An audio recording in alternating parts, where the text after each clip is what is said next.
Hello बच्चों, आपका फिर से स्वागत है फिजिक्स वाला प्लेटफॉर्म पर। मैं सर्वेश कुमार दीक्षित आज आपके लिए लेके आया हूँ हाइड्रोकार्बन का नेक्स्ट नंबर का लेक्चर।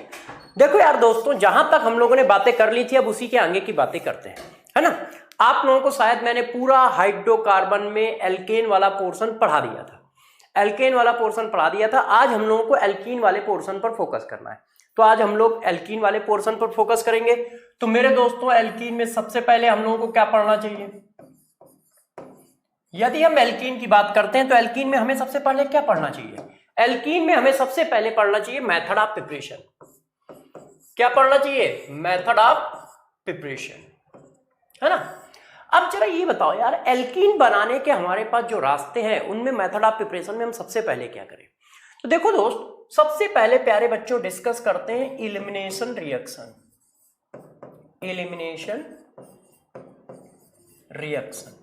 कि यार एलिमिनेशन रिएक्शन क्या होती है। ये देखो एलिमिनेशन रिएक्शन, तो क्या कोई बच्चा बता सकता है कि एलिमिनेशन रिएक्शन क्या है? कोई आइडिया? कुछ भी बताओ, ऐसा कुछ बताओ जो इससे रिलेटेड हो, एलिमिनेशन रिएक्शन से रिलेटेड हो। तो यार दोस्तों जरा बताना कि एलिमिनेशन रिएक्शन क्या होगी। तो सारे प्यारे बच्चे एक ही बात बोलते हैं कि एलिमिनेशन रिएक्शन का मतलब है removal of atoms oblique group of, है ना, इन प्रेजेंस ऑफ रेजेंट।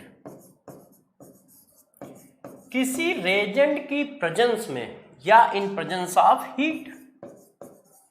किसी रेजेंट की प्रेजेंस में, किसी हीट की प्रेजेंस में कुछ चीज का रिमूवल। वो एटम भी हो सकते हैं, वो कोई मॉलिक्यूल भी हो सकता है ना, कोई ग्रुप भी हो सकता है। फॉर एग्जाम्पल जैसे ये देखो प्यारे बच्चों, ये हमारे पास कुछ लिखा है ऐसे, ठीक है। अब जरा गौर से देखिए, ये हमारे पास कुछ लिखा है।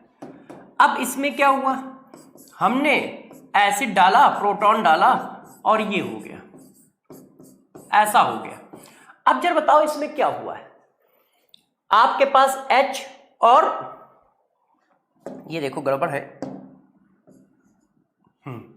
अब आप अच्छे से देखो, आपके पास इधर से H और इधर से OH चला गया है कि नहीं? यदि आप अच्छे से देखें तो क्या निकला है? वाटर मॉलिक्यूल रिमूव हो गया है इस तरह से। अब इसी रिएक्शन को एक और बता देता हूं, जैसे ये रिएक्शन देखिए ऐसे, यहां पर हमारे पास कुछ था और ये हो गया। कैसे हो रहा है इस पर अभी डिस्कशन नहीं है, अभी तो बस इस बात पर डिस्कशन है कि एलिमिनेशन रिएक्शन की डेफिनेशन क्या है। तो ये देखो, अब यहां और यहां से मिला के हमारे पास क्या चला गया है? एक H यहां से चला गया है और Br यहां से चला गया है। तो देखो HBr निकल गया है ना, तो कुछ निकला है ना, ग्रुप ऑफ एलिमेंट या ग्रुप ऑफ एटम निकल गए। इसी को क्या कहते हैं? एलिमिनेशन कहते हैं। तो एलिमिनेशन का मतलब ही होता है, एलिमिनेशन रिएक्शन का मतलब ही है ग्रुप ऑफ एटम या ग्रुप ऑफ मॉलिक्यूल का रिमूवल। ग्रुप ऑफ एटम या ग्रुप ऑफ मॉलिक्यूल का रिमूवल किसकी प्रेजेंस में? किसी रेजेंट की प्रेजेंस में, या कभी कभी हीट करने पर भी ऐसा हो जाता है। तो सबसे पहला कॉन्सेप्ट था एलिमिनेशन रिएक्शन को पकड़ना कि एलिमिनेशन रिएक्शन क्या होती है। इतनी बात हो गई। अब कहानी को और आगे बढ़ाते हैं। एलिमिनेशन रिएक्शन यदि हम लोग जान गए तो अब नेक्स्ट पॉइंट है कि कौन सी एलिमिनेशन होगी, कैसे होगी। तो जरा देखो, नेक्स्ट नंबर का हम लोग पॉइंट डालते हैं, ठीक है। एलिमिनेशन रिएक्शन क्या होती है, तो देखो जरा, अब हम लोग इसको स्टार्ट करते हैं।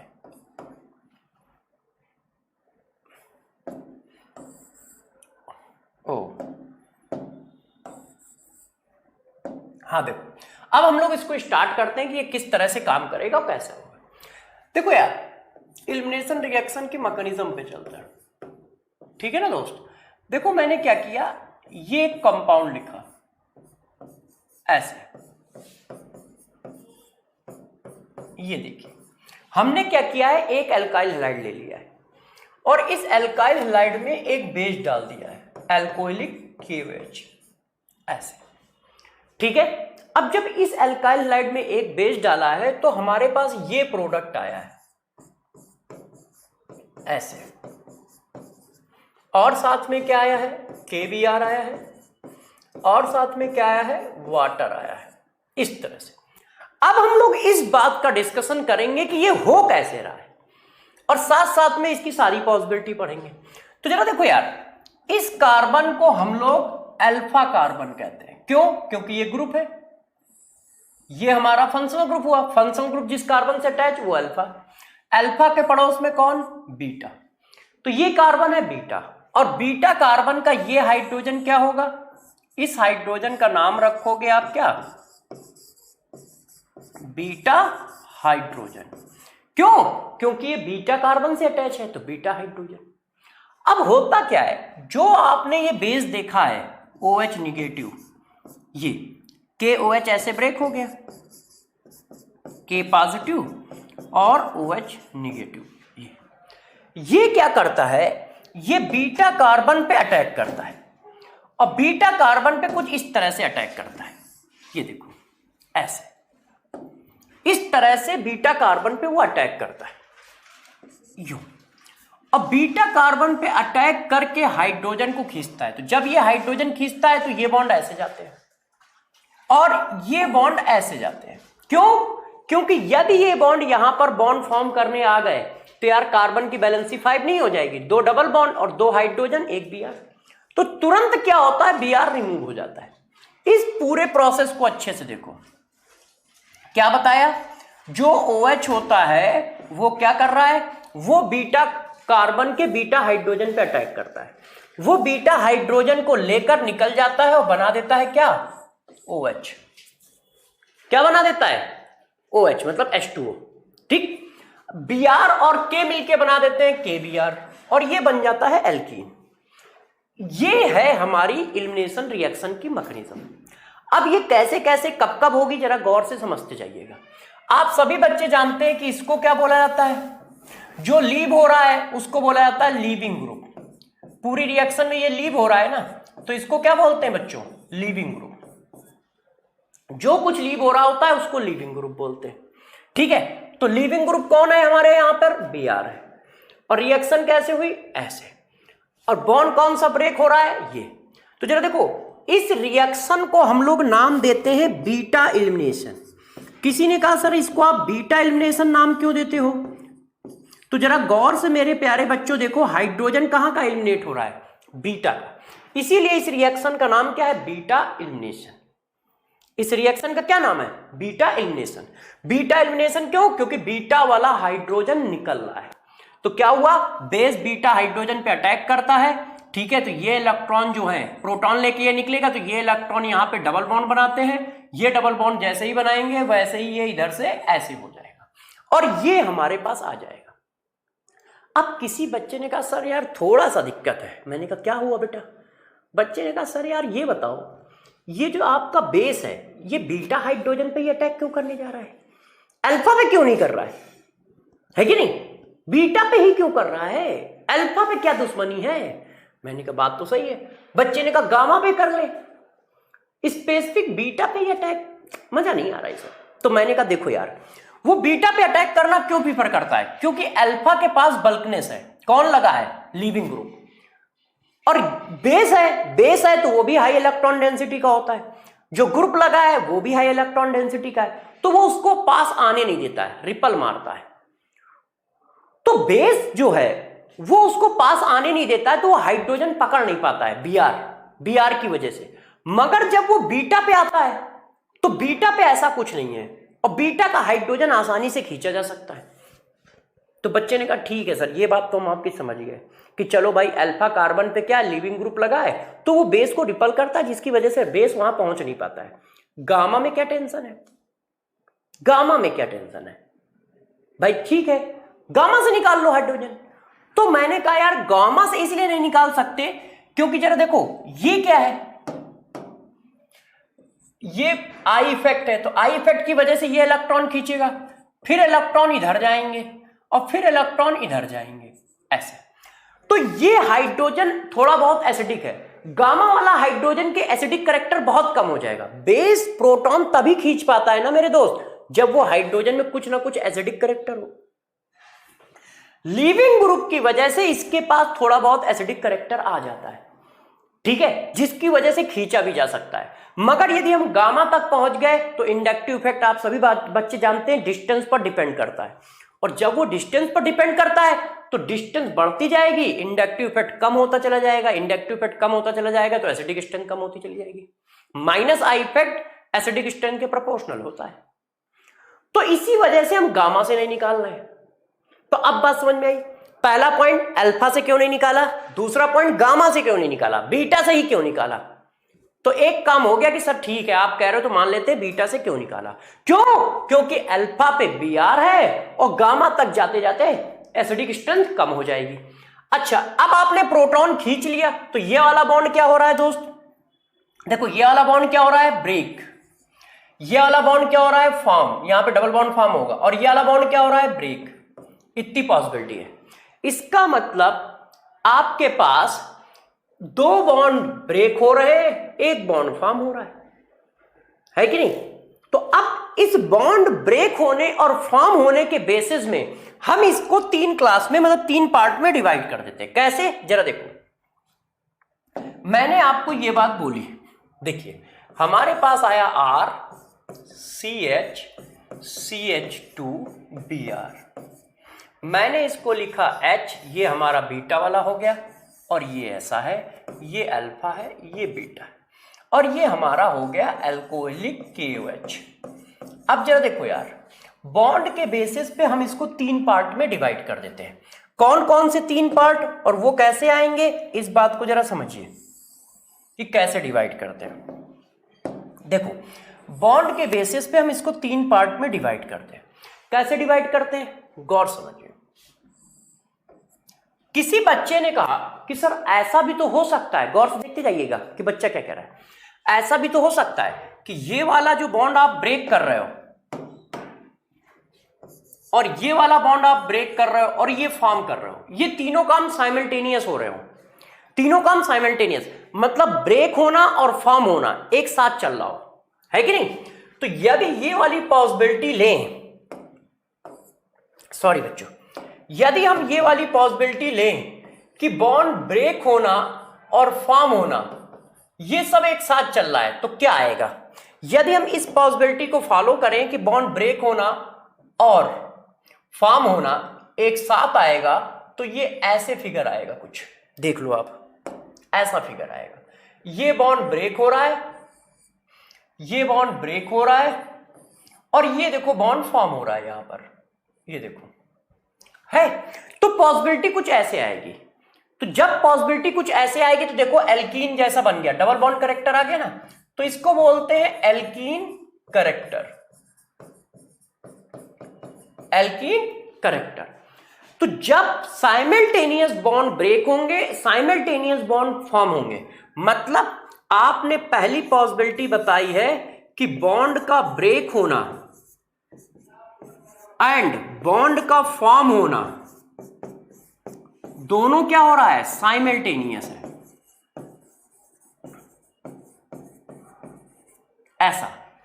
तो जब दोनों साइमल्टेनियस होते हैं तो एल्कीन करेक्टर आता है, और इस टाइप की मैकेनिज्म का नाम E2 एलिमिनेशन रखा जाता है। इसका नाम क्या रखा जाता है, E2 एलिमिनेशन। ऐसे साइमल्टेनियस बॉन्ड ब्रेक होना, साइमल्टेनियस बॉन्ड फॉर्म होना। अब ऐसा होता कब है, इसका मतलब हुआ बॉन्ड को, मतलब हाइड्रोजन को निकालने वाला और Br जाने वाला दोनों की पावर लगभग सेम हो। तो ऐसा तब होता है, गौर सुनिएगा, कंडीशन सबसे ज्यादा इंपॉर्टेंट जो पार्ट है वो कंडीशन वाला पार्ट है, ठीक है। कि कंडीशन क्या है, कंडीशन E2 रिएक्शन होने की कंडीशन क्या है। तो E2 रिएक्शन होने की कंडीशन है जो लीविंग ग्रुप हो वो गुड लीविंग ग्रुप हो। किसी ने कहा सर हमको गुड और बैड लीविंग ग्रुप के बारे में नहीं पता है, तो वो मैं अभी बता दूंगा। दूसरी बात, जो बेस हो वो स्ट्रांग हो, तो हमने कहा स्ट्रांग बेस। यदि स्ट्रांग बेस और गुड लीविंग ग्रुप होगा, ठीक है, तो वो क्या कर रहा होगा, एल्कीन करेक्टर बना रहा होगा, और एल्कीन करेक्टर बनाने के बाद हमारा क्या आ जाएगा, प्रोडक्ट आ जाएगा, ऐसे, इस तरह से ये प्रोडक्ट आ गया। अच्छा, अब पॉइंट नंबर 2 पे चलते हैं। पॉइंट नंबर 2 क्या है यार, ऐसा भी तो हो सकता है भाई, दोनों साइमल्टेनियस ब्रेक हो रहे हैं, फॉर्म हो रहे हैं, अच्छी बात है, मगर ऐसा भी तो हो सकता है कि ये वाला बॉन्ड पहले ब्रेक हो जाए, बी वाला, हो सकता है कि नहीं, कि भाई सी और बी आर वाला बॉन्ड जो है वो पहले ब्रेक हो, फर्स्ट है कि नहीं, पहले ब्रेक हो रहा हो, पहले ब्रेक हो, और जो सी और एच वाले बॉन्ड है और सी डबल बॉन्ड जो सी है बनाना है वो बाद में हो, ये वाला ब्रेक होना और ये वाला बनाना बाद में हो, एक पॉसिबिलिटी ये भी तो है। तो जब ऐसा होगा तो क्या होगा, तो भाई जब आपने ये वाला बॉन्ड मेरे दोस्त पहले ब्रेक करा दिया तो कार्बोकैटायन आ जाएगा भाई, Br निकल गया, तो जब Br निकल जाएगा तो कार्बोकैटायन आ जाएगा ना, और कार्बोकैटायन के बाद आप कह रहे हो क्या हो रहा है, ये ऐसा हो रहा है, तो जब कार्बोकैटायन आ गया तो इस बार इंटरमीडिएट कैसा है, कार्बोकैटायन है, और कार्बोकैटायन तो सारे बच्चों को पता है कार्बोकैटायन एक खतरनाक चीज होती है, वो रीअरेंज भी करता है, तो इसमें तो रीअरेंजमेंट भी होगा, और रीअरेंज होने के बाद वो एल्कीन बनाएगा, ऐसे ऐसे बेस अटैक करेगा और OH को ले जाएगा। ऐसा कब होगा, और इस टाइप की रिएक्शन को क्या नाम देंगे, इसको कहा जाता है इवन एलिमिनेशन, इसको क्या कहते हैं बच्चों, इवन एलिमिनेशन कहते हैं। ऐसा कब होता है वो तो अपने आप समझ में आ रहा है, कैसे समझ में आ रहा है, कंडीशन क्या होनी चाहिए भाई, कौन सबसे पहले हट रहा है, लीविंग ग्रुप, इसका मतलब यदि लीविंग ग्रुप बहुत पहले हट रहा है तो ये क्या होना चाहिए, गुड लीविंग ग्रुप होना चाहिए, भाई ये गुड लीविंग ग्रुप है तो हट गया, और बेस कैसा होना चाहिए, पुअर बेस होना चाहिए, वीक बेस, भाई पुअर बेस है, हाइड्रोजन को खींच ही नहीं पा रहा है, और लीविंग ग्रुप बहुत अच्छा है तो अपना हट के किनारे हो गया, है कि नहीं, तब ऐसा हो रहा होगा, क्यों, बेस पुअर है, प्रोटॉन को खींच नहीं पा रहा है, मगर लीविंग ग्रुप अच्छा है तो वो लीव हो गया, तो कार्बोकैटायन कैरेक्टर आ जाएगा, और कार्बोकैटायन कैरेक्टर आएगा तो इस तरह के कैरेक्टर को इवन मैकेनिज्म कहेंगे। ये क्या है, इवन एलिमिनेशन है। अब मान लो बच्चों ये हो रहा हो, भाई पॉसिबिलिटी है ना, पॉसिबिलिटी नंबर 3, अब हम थर्ड नंबर की पॉसिबिलिटी देखें, पहले ये वाला बॉन्ड ब्रेक हो जाए, CH बॉन्ड पहले ब्रेक हो,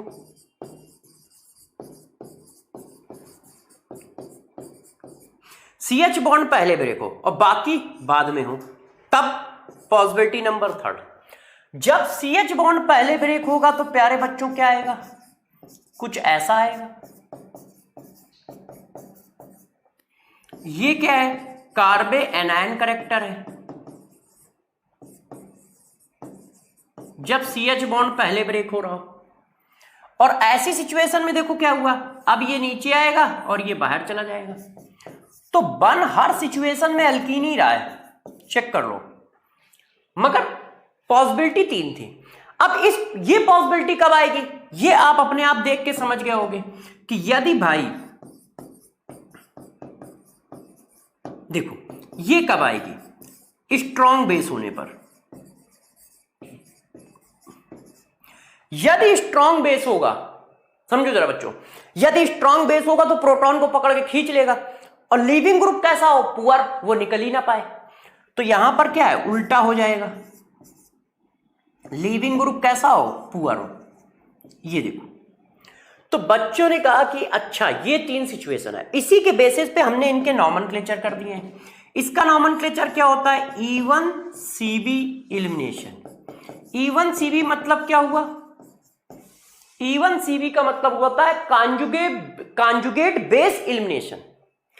ये जो है इसका कॉन्जुगेट बेस बना ना, प्रोटॉन निकालने के बाद क्या होता है, कॉन्जुगेट बेस आया और फिर एलिमिनेशन हो रहा है, ठीक है। तो E1 CB रिएक्शन का मतलब हुआ conjugate base elimination, conjugate base elimination. अब ये E1 E2, E1 और E2 क्यों कह रहे हो, E कहो ना, 2 क्यों लगा रहे हो और 1 क्यों लगा रहे हो, तो जरा देखो ये 1 और 2 किस बेसिस पे आते हैं।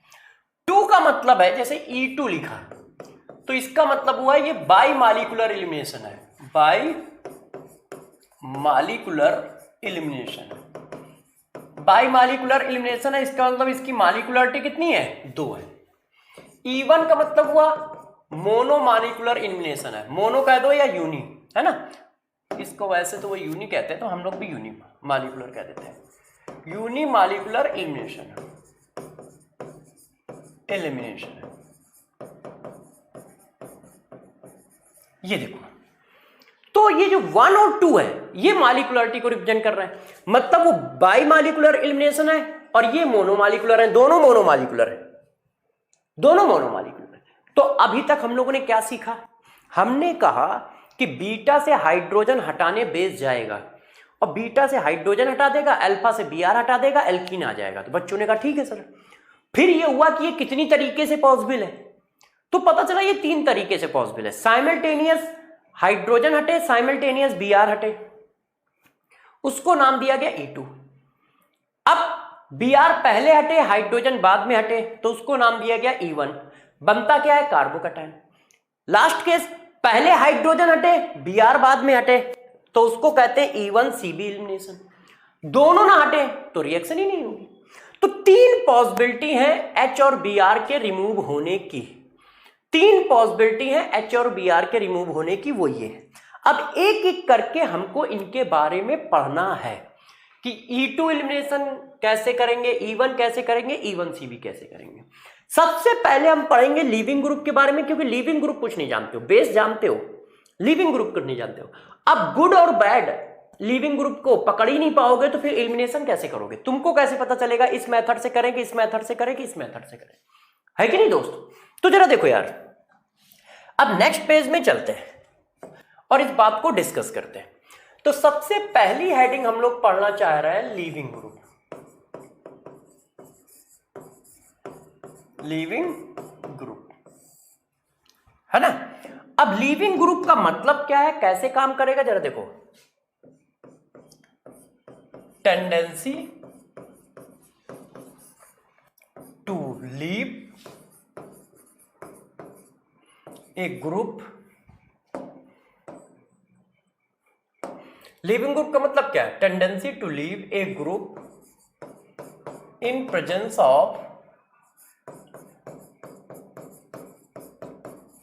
रेजेंट। लीव करने की टेंडेंसी, अब वो लीव करने की टेंडेंसी कैसे पकड़ोगे, तो गौर समझना।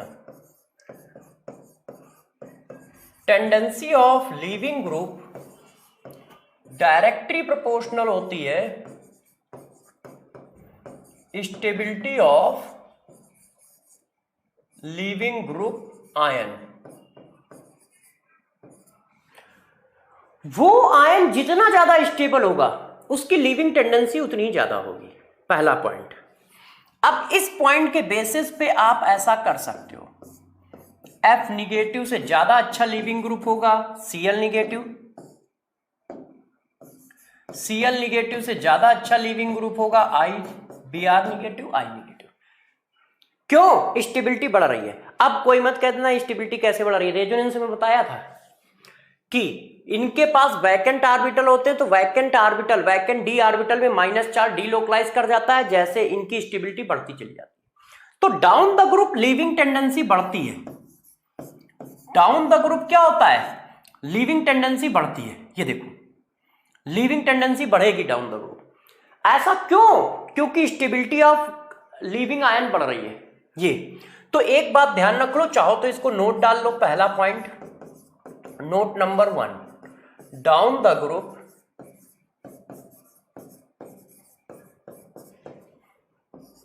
Leaving group tendency increases, down the group leaving group tendency increases. तो डाउन द ग्रुप क्या होगा, लीविंग ग्रुप टेंडेंसी इंक्रीज करेगी, मतलब IBr Cl इनमें ये, इसमें से ये जो हैं ये हमारे गुड लीविंग ग्रुप है, ये पुअर लीविंग ग्रुप है, ये भी पुअर लीविंग ग्रुप है और ये गुड लीविंग ग्रुप है, ऐसे। तो जरा गौर से देखो, leaving tendency down the group increase करेगी, इसका मतलब अब तुम पकड़ लोगे कि Br गुड लीविंग ग्रुप है, F पुअर लीविंग ग्रुप है, OH पुअर लिविंग ग्रुप है, SH negative good leaving group है। अब आप बात को पकड़ ले जाओगे। इसी तरह से यदि मैं बोलूं NH2 तो तुम कहोगे ये पुअर लिविंग ग्रुप है और ये गुड लिविंग ग्रुप है, ऐसे। तो पहला पॉइंट आया लिविंग ग्रुप के लिए, क्या? Down the group leaving group tendency increase करती है, और चाहो तो आप इस रूल से भी निकाल सकते हो। अब नेक्स्ट नंबर पॉइंट गौर समझिए, दूसरा rule number 2, neutral molecules are good leaving group. जो न्यूट्रल मॉलिक्यूल होते हैं वो मेरे प्यारे बच्चों गुड लिविंग ग्रुप में काउंट होते हैं। फॉर एग्जांपल, जैसे जरा इस बात को जरा समझो, जैसे देखो यार, ये अल्कोहल है, अब इस पे किसी ने प्रोटॉन डाल दिया, तो प्रोटॉन डालने के बाद ये ऐसा आ गया, ये देखो ऐसे। अब यदि ये लीव हो गया तो जरा बताना लीव होके क्या लीव हो रहा है? क्या लीव हो रहा है? वाटर। अब मेरे प्यारे बच्चों यदि वाटर लीव हुआ, ये तो न्यूट्रल है ना यार, और न्यूट्रल है तो ये क्या है? गुड लिविंग ग्रुप है। न्यूट्रल मॉलिक्यूल यदि कोई लीव हो रहा है तो वो गुड लिविंग ग्रुप में आता है, ठीक है। जैसे देखो यहां वाटर लीव हो रहा है, यहां देखो वाटर लीव हो रहा है कि नहीं, ये देखिए वाटर लीव हो रहा है। तो न्यूट्रल मॉलिक्यूल जो होंगे वो हमेशा गुड लिविंग ग्रुप होंगे, और बेस्ट लिविंग ग्रुप इसमें नाइट्रोजन होता है। बेस्ट लिविंग ग्रुप क्या होता है? नाइट्रोजन होता है। न्यूट्रल भी होता है, इनर्ट भी होता है, न्यूट्रल भी होता है और इनर्ट भी होता है, ठीक है कि नहीं। तो ये बेस्ट हमारे लिविंग ग्रुप है। और भी लिविंग ग्रुप है, जैसे ये देखो, अब यदि मैं आपसे पूछूं ये लिविंग ग्रुप ज्यादा अच्छा है या ये लिविंग ग्रुप ज्यादा अच्छा है, ये देखो बात करो, ट्राई फ्लोराइड, ठीक है, और ये एसीटेट आयन, इनमें से ज्यादा अच्छा लिविंग ग्रुप कौन है? बता सकते हो? तो यार मैंने दोस्त अभी तो आपको पीछे बताया था, क्या बताया है? Stability of leaving group ion. जितनी ज्यादा स्टेबिलिटी होगी उतना अच्छा प्यारे बच्चों वो लिविंग ग्रुप में काउंट होगा। ये देखो है, तो जरा दोस्तों इस बात को जरा चेक करके देखो इन दोनों में ज्यादा स्टेबल कौन है। तो यार ये देखो क्या है, मैंने आपको पीछे पढ़ा रखा है, ये माइनस आई इफेक्ट ग्रुप है और ये प्लस आई इफेक्ट ग्रुप है। माइनस आई इफेक्ट ग्रुप हमेशा माइनस चार्ज को स्टेबलाइज करता है, माइनस आई इफेक्ट ग्रुप हमेशा माइनस चार्ज को स्टेबलाइज करता है। क्यों? इलेक्ट्रॉन पकड़ के खींच लेगा, और जब इलेक्ट्रॉन पकड़ के खींच लेगा तो चार्ज कम हो जाएगा, चार्ज कम हो गया तो स्टेबिलिटी ज्यादा हो गई। इसका मतलब यदि मैं लिविंग ग्रुप का ऑर्डर लगाऊं तो आप क्या बताओगे? आप ये बताओगे CF3COO is a better leaving group in compare to acetate ion. ये देखो कंपेयर टू एसीटेट आयन, बात समझ पा रहे हो कैसे? तो जरा देखो, अब हमारे पास लिविंग ग्रुप का आइडिया आ गया है कि लिविंग ग्रुप को हम कैसे पकड़ेंगे। न्यूट्रल मॉलिक्यूल हमारे बेस्ट लिविंग ग्रुपों में से काउंट होंगे, ठीक है। Down the group living tendency increase करेगी, और यदि कंपेयर करने को आए तो कैसे करोगे, ये बात बता दी है। अब हम लोग चलते हैं नेक्स्ट नंबर के पॉइंट पे। अब हमने लिविंग ग्रुप कर लिया है, अब हम चलते हैं किस पर? E2 एलिमिनेशन पे, कि भाई E2 एलिमिनेशन को थोड़ा सा डिटेल में ले चले, है ना। अभी तो पॉसिबिलिटी काउंट कराई थी।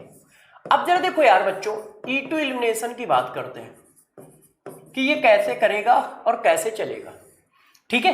तो जरा देखिए, हमने ये सिचुएशन बनाई थी ऐसा,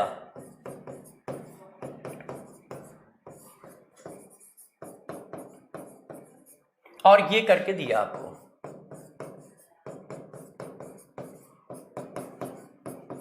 KBr और H2। तो जरा देखिए E2 एलिमिनेशन की कंडीशन आपको क्या बताई? कंडीशन बताई थी कि गुड लिविंग ग्रुप होना चाहिए, और साथ में क्या कंडीशन बताई थी? स्ट्रॉन्ग बेस होना चाहिए। जब ऐसा कहीं होगा तो E2 एलिमिनेशन आएगी, है कि नहीं? जब ऐसा कहीं होगा तो E2 एलिमिनेशन आएगी, यही बात तो बताई थी यार। तो जरा देख लो E2 एलिमिनेशन ऐसा कहां कहां हो रहा है। अब हम इसके कुछ एग्जांपल उठाते हैं जैसे इन बातों को आप समझ सको। देखो प्यारे बच्चों, ठीक है, मैंने कहा यार इस मॉलिक्यूल को चेक करके बताओ।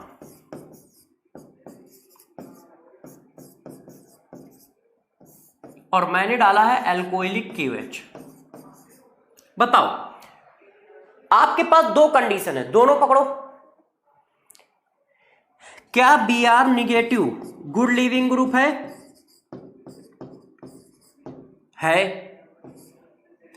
क्या OH निगेटिव स्ट्रॉन्ग बेस होता है? होता है। तो क्या करोगे?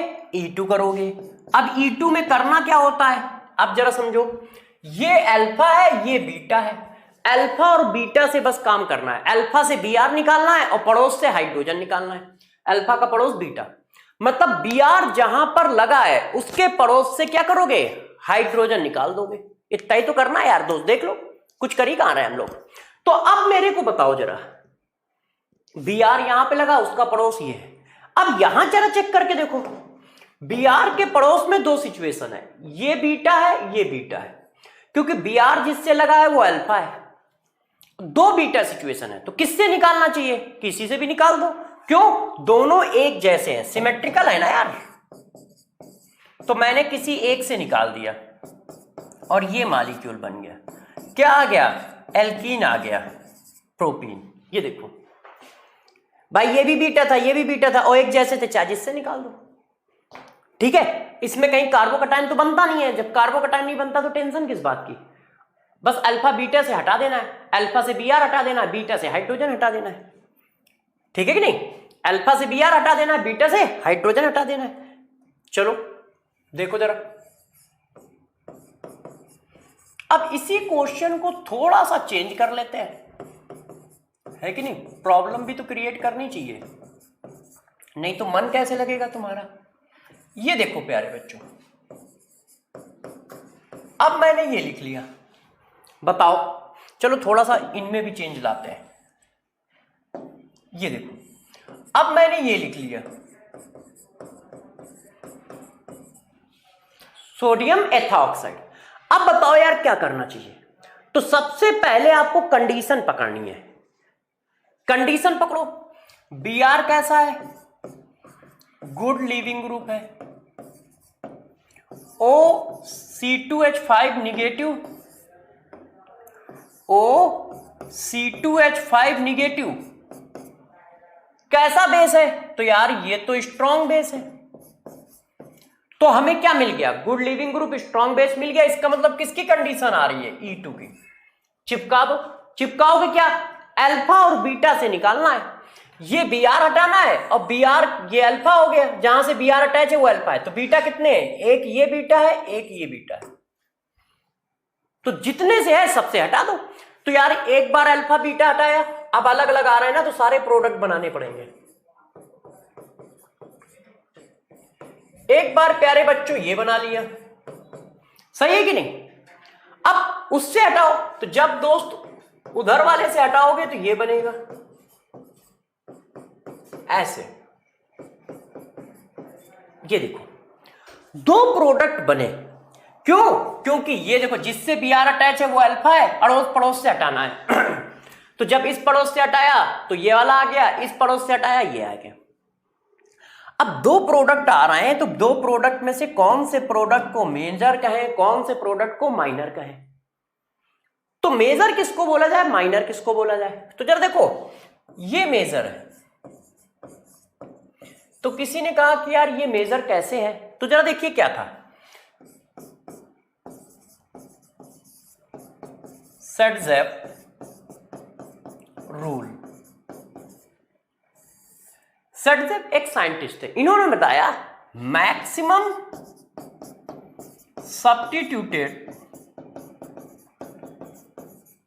Product as a major product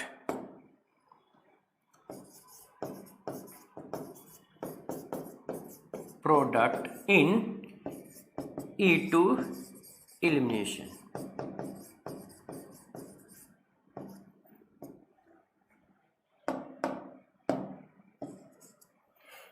ये देखो इन्होंने ये बात बताई कि जो मैक्सिमम सब्स्टिट्यूटेड प्रोडक्ट होगा वो एज ए मेजर प्रोडक्ट होगा एलिमिनेशन रिएक्शन में। किसने? सर्टजेप ने। ठीक है, इसी वजह से इस प्रोडक्ट को सर्टजेप प्रोडक्ट भी कहा जाता है। आप चाहें तो इसको सर्टजेप प्रोडक्ट भी कह सकते हो। और आप कैसे निकालोगे? आप चाहो तो इसको एल्कीन की स्टेबिलिटी से भी देख सकते हो। जितने ज्यादा अल्फा हाइड्रोजन होंगे उतना ज्यादा प्रोडक्ट स्टेबल होगा, उसी को हम सर्टजेप प्रोडक्ट कहेंगे। ठीक है, तो आप चाहें तो इसको एल्कीन की स्टेबिलिटी से, तो ये मेजर हो गया और ये माइनर हो गया। और उस प्रोडक्ट का क्या नाम रखोगे? सर्टजेप प्रोडक्ट। क्यों? क्योंकि उन्होंने बताया था कि मैक्सिमम सब्स्टिट्यूटेड प्रोडक्ट जो होगा वो मेजर प्रोडक्ट होगा, तो उस प्रोडक्ट को हम क्या कहते हैं? मेजर प्रोडक्ट कहते हैं। अच्छा, क्वेश्चन को और चेंज कर देते हैं। देखो ये हमारे पास एक मॉलिक्यूल है, अब बताओ क्या प्रोडक्ट बनेंगे? तो यार देखो ये गुड लीविंग ग्रुप है, Br क्या है? गुड लीविंग ग्रुप है। NH2 निगेटिव क्या है? स्ट्रॉन्ग बेस है। फर्स्ट सेकंड पीरियड में किसी के ऊपर भी माइनस आएगा तो वो स्ट्रॉन्ग बेस होगा। O पे माइनस आए, N पे माइनस आए, C पे माइनस आए, ये सब स्ट्रॉन्ग बेस की कंडीशन है। सेकंड पीरियड में किसी के ऊपर भी माइनस आएगा तो वो स्ट्रॉन्ग बेस होगा। अब कोई सोडियम और पोटेशियम पे मत लाने लगना यार, वो तो मेटल है ना, नॉन मेटल पे ही तो लाओगे। तो किस पे लाओगे? नाइट्रोजन पे लाओगे, ऑक्सीजन पे लाओगे, कार्बन पे लाओगे, ये सब स्ट्रॉन्ग बेस की कंडीशन है। सॉरी बच्चों, हाँ तबीयत थोड़ी ठीक नहीं है इसलिए थोड़ा सा माहौल बिगाड़ देती है पढ़ाई का। चलो, तो इसका मतलब क्या है? गुड लिविंग ग्रुप है, स्ट्रॉन्ग बेस है, तो E2 करेंगे। अब E2 में करना क्या है? E2 में मेरे प्यारे बच्चों हम लोग क्या करेंगे? अल्फा बीटा से क्या निकालेंगे बच्चों? एलिमिनेशन करेंगे। तो ये जहां से अटैच है वो अल्फा बगल वाला, बीटा बगल वाला, बीटा, दो बीटा है। अब दोनों से निकाल दो। तो जब हम निकालेंगे तो क्या आएगा? अल्फा बीटा से एलिमिनेशन कर दिया, अल्फा बीटा से एलिमिनेशन कर दिया, ये आया प्रोडक्ट। अब मेजर कौन होगा? ज्यादा सब्स्टिट्यूटेड कौन है? इसके पास देखो ज्यादा ब्रांच है ना, ये मेजर होगा और ये माइनर होगा। और जो मेजर होगा वही क्या होगा? सर्टजेप प्रोडक्ट होगा, उसी को हम सर्टजेप प्रोडक्ट कह देते हैं। ये देखो इस तरह से कर लोगे, कहानी को और आगे बढ़ा ले। अब जरा देखिए यार,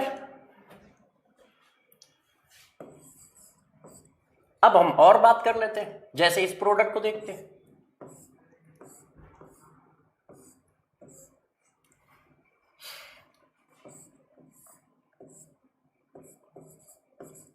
ये भी यार ठीक है, और इस पे मैंने अल्कोहलिक केवेज डाल दिया।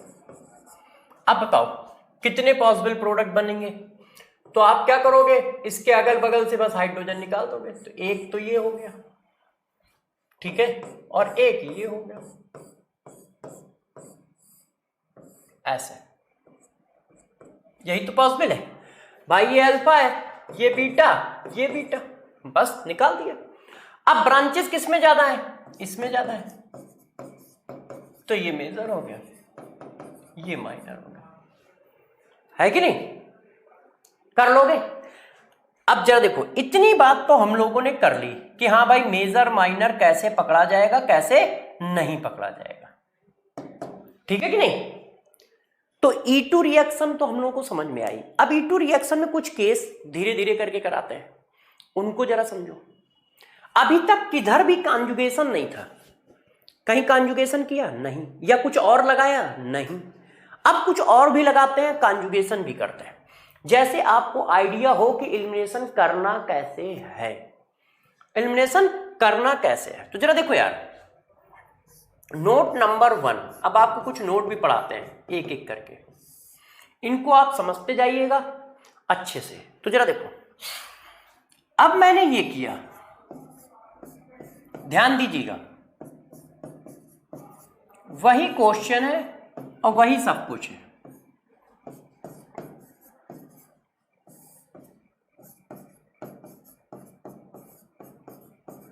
ऐसे लिखा। ठीक, अब मैंने पूछा कि बताओ जरा यार ये क्या होगा, कौन सी रिएक्शन होगी, आंसर क्या बनेगा। तो जरा देखो F कैसा है, F कैसा है, F पुअर लीविंग ग्रुप है कि नहीं। और C2H5O निगेटिव क्या है, ये क्या है, ये स्ट्रॉन्ग बेस है। पहले तो ये देखो इतनी बात से आप सहमत हो कि नहीं हो कि F negative poor leaving group है। यार बिल्कुल सहमत हो, अभी तो पीछे पढ़ा के आया हूं। ये देखो,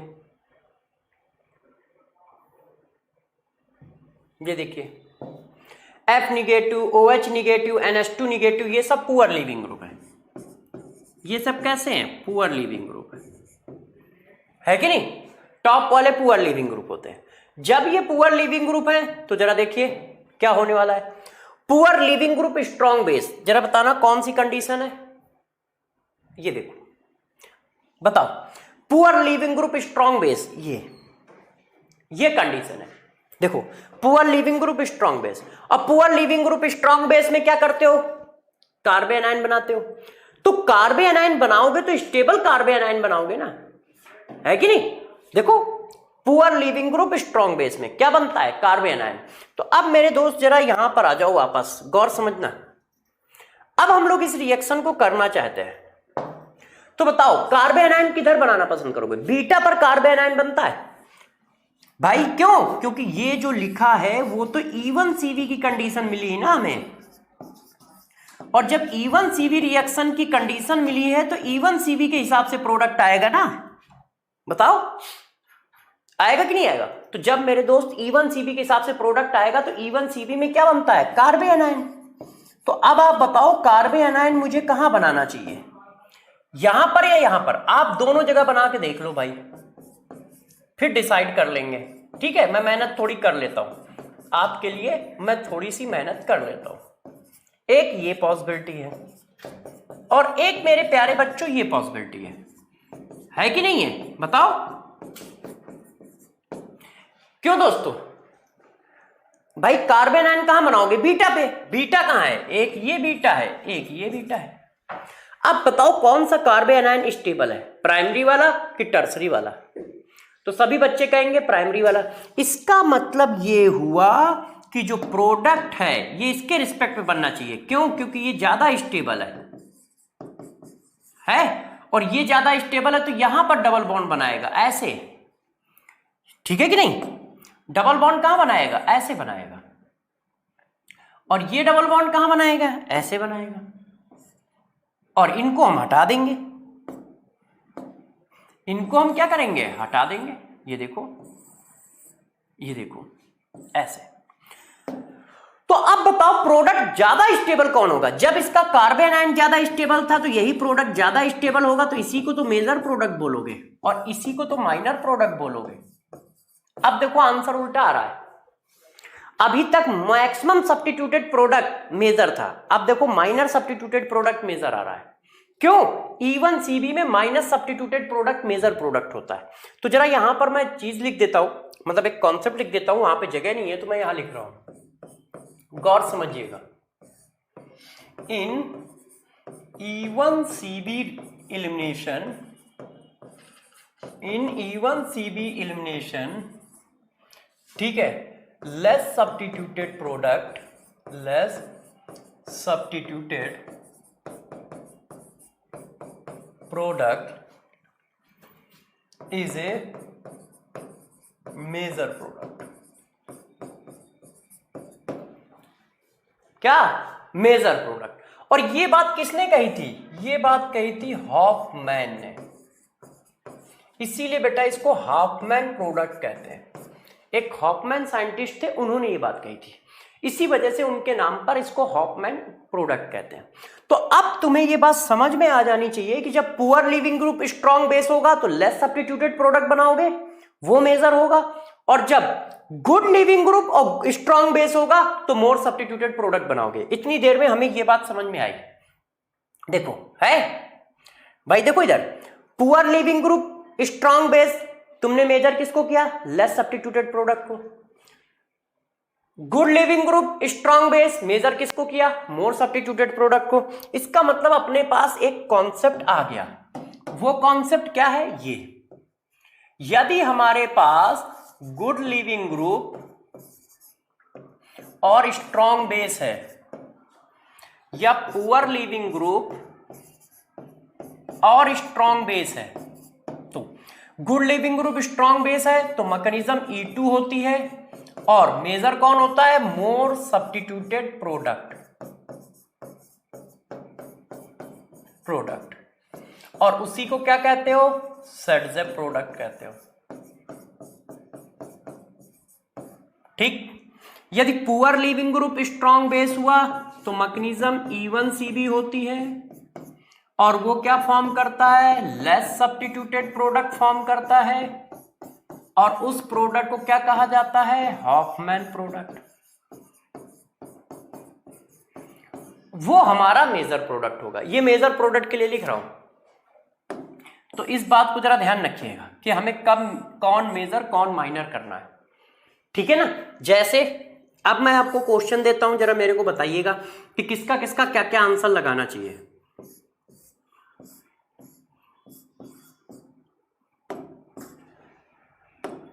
देखो प्यारे बच्चों, मैंने आपको एक क्वेश्चन दिया है, ये देखिए, मैंने ये लिखा ऐसे और बस मैंने यहां पर ये लिखा है। अब आपका काम है दोनों का आंसर बताना। बताओ कैसे बताया जाए? तो तुम क्या चेक करोगे? लिविंग ग्रुप चेक करोगे। तो जरा चेक करो, बताओ भाई F क्या है? F पुअर लिविंग ग्रुप है कि नहीं? F क्या है? Poor leaving group. NH2 क्या है? NH2 क्या है? गुड क्या है? Strong base. स्ट्रॉन्ग बेस है। कंडीशन सही है। अच्छा यहां पर आ जाओ, बियर कैसा है? गुड लिविंग ग्रुप है। NH2 क्या है? स्ट्रॉन्ग बेस है। तो अब कंडीशन पकड़ के बताओ कौन क्या है। ये किसकी कंडीशन आई? ये कंडीशन आई है E2 की। ये किसकी आई? E1CB की। तो क्या करोगे? सॉरी उल्टा लिख दिया है ना? तो ये किसकी कंडीशन आई? E1CB की। ये किसकी आई? E2 की।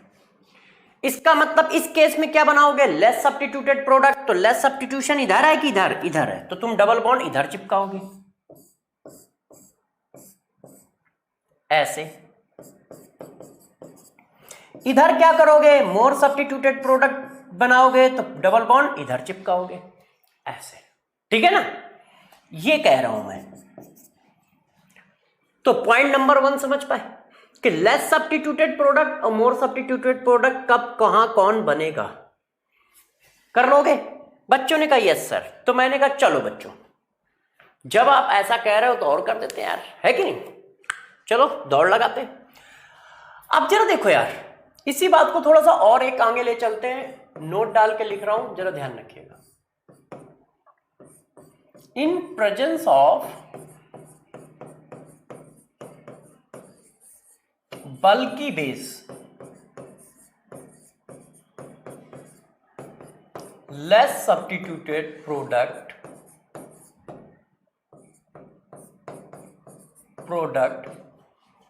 form as a major product.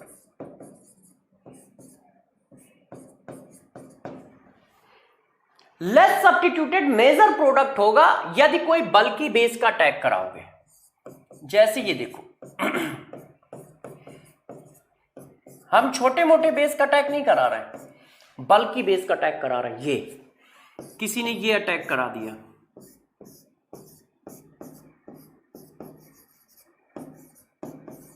ये देखो किसी ने ऐसे बेस का अटैक करा दिया।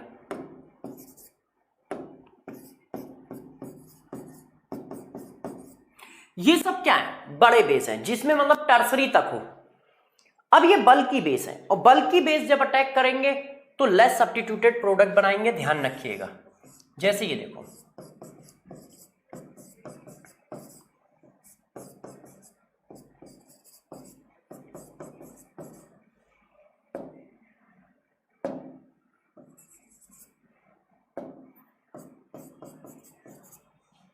अब मैंने क्या किया है, ये रिएक्शन करा दिया। ये देखिए, अब ये वाला है, टर्सरी है, तो कंडीशन देखो सारी की सारी E1 की है। आप चेक कर लो, कंडीशन सारी की सारी E1 की है। Br गुड लीविंग ग्रुप है, ठीक है, और ये बल्की बेस है, और ये क्या है, स्ट्रॉन्ग बेस है। तो देखो ये E1 की कंडीशन है, E2 की कंडीशन है देखो, मगर E2 के हिसाब से आंसर नहीं आएगा। तो इस बात का थोड़ा सा ज्यादा ध्यान रखिएगा, ये जो पॉइंट लिखा है, क्योंकि इसके गलत होने के चांसेस आपके बहुत रहेंगे। तो इस बात को थोड़ा सा ध्यान रखें कि बनना क्या है। देखो हमें बनाना क्या है, लेस सब्स्टिट्यूटेड प्रोडक्ट बनाना है, जबकि क्या है, E2 की कंडीशन है। तो हम लेस सब्स्टिट्यूटेड प्रोडक्ट को मेजर प्रोडक्ट करेंगे ऐसे। तो ध्यान रखिएगा, ये केस जब कहीं आएगा तो गलती जरूर होगी आपसे। क्यों? उसमें आपकी गलती नहीं है, हम चिल्ला के बता रहे हैं कि गुड लीविंग ग्रुप होगा, स्ट्रॉन्ग बेस होगा तो मोर सब्स्टिट्यूटेड प्रोडक्ट बनेगा। इस केस में नहीं है, देखो क्यों, क्योंकि बल्की बेस है ये वाला केस। तो यदि कहीं पर बल्की बेस आ जाए, बहुत बड़ा बेस आ जाए, तो वो क्या है, इधर पहुंच ही नहीं पाता है रिपल्सन की वजह से। तो स्टेरिक हिंड्रेंस की वजह से वो यहां का हाइड्रोजन निकालना प्रेफर करता है। क्यों? एक तो यहां पर भी सब्स्टिट्यूशन ज्यादा है और इसके पास भी सब्स्टिट्यूशन ज्यादा है, तो इलेक्ट्रॉनिक रिपल्सन होता है, बल्की ग्रुप का रिपल्सन। तो वो क्या करता है, किनारे से हाइड्रोजन निकाल के चल देता है, और इसी वजह से लेस स्टेबल प्रोडक्ट जो होता है मेन प्रोडक्ट होता है, हाफमैन प्रोडक्ट देखो जिसको कहते हैं, ठीक है ना। तो इस बात को ध्यान रखोगे तो कर लोगे। अब आप कह रहे हो सर कर लेंगे, ऐसी क्या बात है। तो मैंने कहा चलो यार एक क्वेश्चन तुमसे पूछ ही डालते हैं, जब तुम सब कर ही लोगे तो।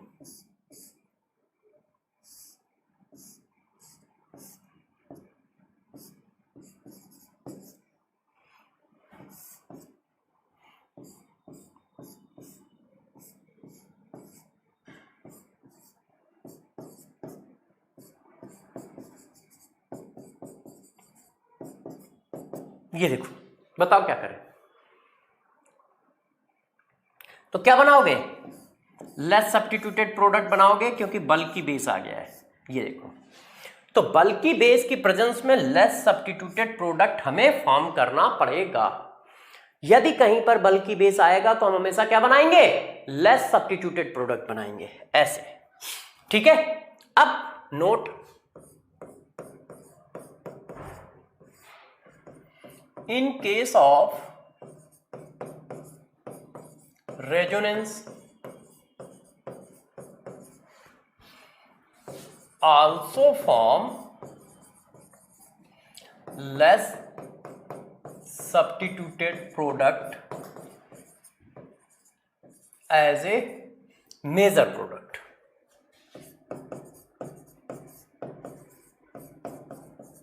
देखो जैसे इस क्वेश्चन को हम लोग देखते हैं,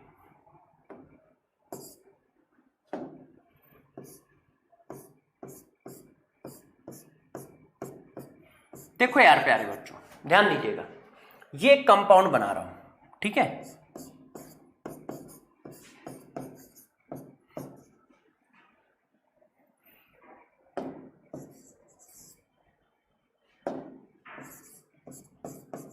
मैंने यहां पे Br लगाया और इसके बगल में ये है, ये देखो। अब बताओ यार कहां पर हमें फॉर्म करना चाहिए। मैंने डाल दिया अल्कोहलिक KOH,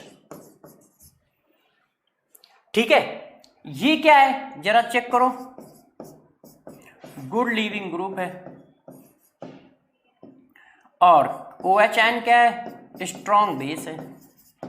तो क्या बनाना चाहिए, मोर सब्स्टिट्यूटेड प्रोडक्ट, मगर यहां पर क्या है, रेजोनेंस है।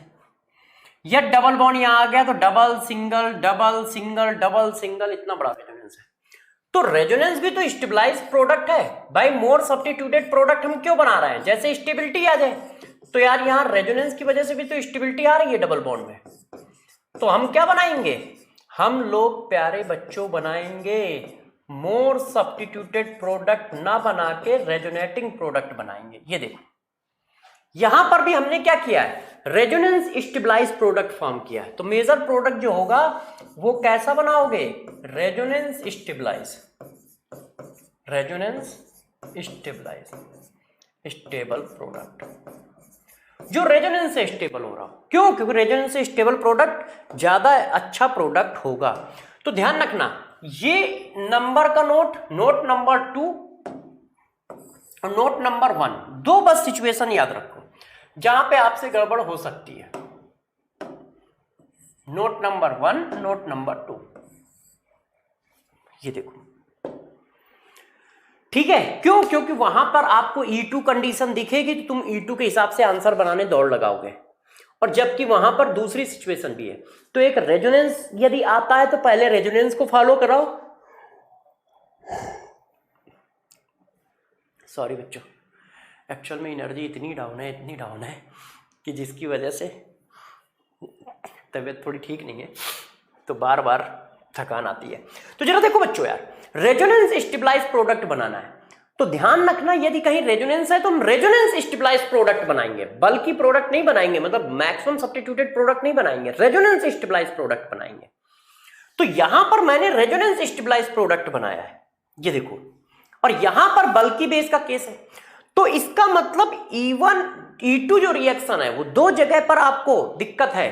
E2 रिएक्शन करते समय मोस्ट सब्स्टिट्यूटेड प्रोडक्ट हमेशा बनाओ, मगर दो जगह पे ध्यान रखना, जब बल्कि बेस आ जाएगा तो हम लेस सब्स्टिट्यूटेड प्रोडक्ट बना देंगे, ठीक है, और जब रेजोनेंस स्टेबलाइज प्रोडक्ट आ जाएगा तो भी हम लेस सब्स्टिट्यूटेड प्रोडक्ट बना देंगे।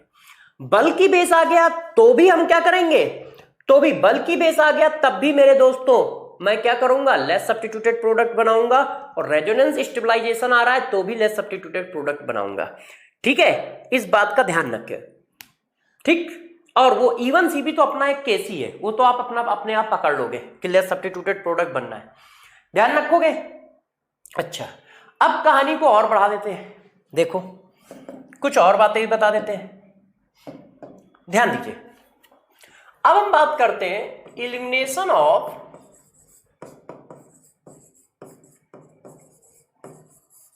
Ammonium salt. देखो, in presence of base, in presence of base. अच्छा, एक बात बताना भूल गया, स्टीरियोकेमिस्ट्री, हो सकता है वो स्टीरियोकेमिस्ट्री से भी क्वेश्चन पूछे। एक मिनट रुक जाइए, पहले इसको पढ़ लीजिए। Stereochemistry of E2 reaction.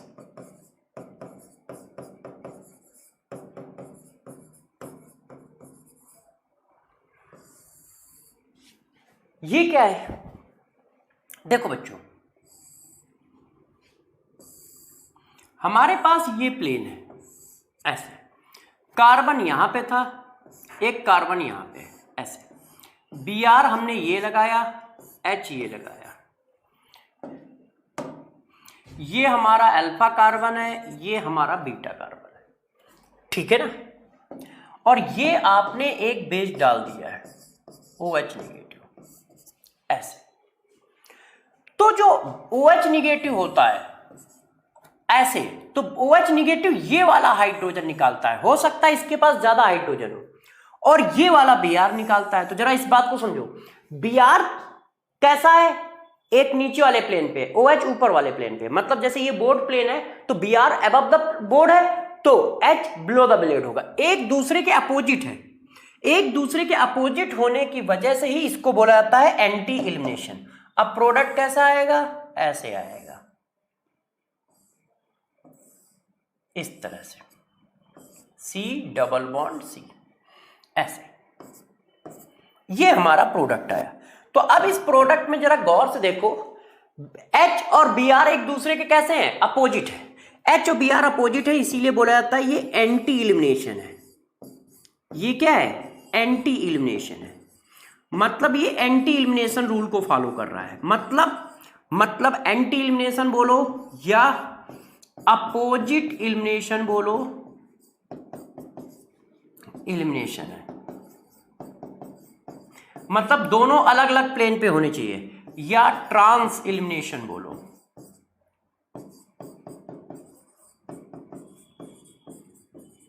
मतलब जिस प्लेन पे बी आर हो उस प्लेन का एच नहीं जाएगा, उसके अपोजिट प्लेन का एच जाएगा। ये देखो, एच और बी आर एक दूसरे के एंटी लोकेशन पे होने चाहिए। मतलब ये हुआ कि दोनों एक साइड में नहीं होने चाहिए।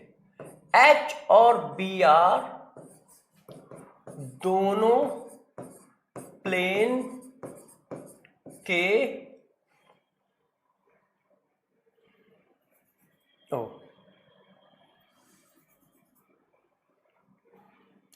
अपोजिट होने चाहिए। ये देखो, दोनों प्लेन के अपोजिट होने चाहिए, एक साइड एक साइड। इसको कहते हैं एंटी इलिमिनेशन। तो हम कौन सा ये निकालेंगे जो एंटी होगा। जैसे इस क्वेश्चन को जरा देखो, किसी ने मेरे को ऐसा क्वेश्चन दे दिया तो मैं क्या करूं, गौर से देखो। ये बनाया बी आर, ये देखो ये बनाया बी आर है, और यहां पर दो बातें हैं। ऐसा बनाया एच और ऐसा बनाया डी। ये देखो ऐसे। अब बताओ हमें क्या करना चाहिए, डी हटाना चाहिए कि एच हटाना चाहिए? दोनों हट सकते हैं। तो जब हम यहां का ये हटाएंगे बी आर, तो बी आर के अपोजिट में कौन है? बी आर के अपोजिट में ये है एच, डी थोड़ी ना है। बी आर क्या है? Veg line. वेज लाइन का मतलब above the plane, dotted line का मतलब बिलो द प्लेन, अपोजिट है। तो इसका मतलब जब आप बेस डालोगे तो हम इसको हटाएंगे और ऐसा आंसर बनाएंगे और डी बचेगा ऐसे, ठीक है? डी बचेगा इस तरह से। इस बात को थोड़ा सा और बता देता हूं। जैसे इस क्वेश्चन को देखो,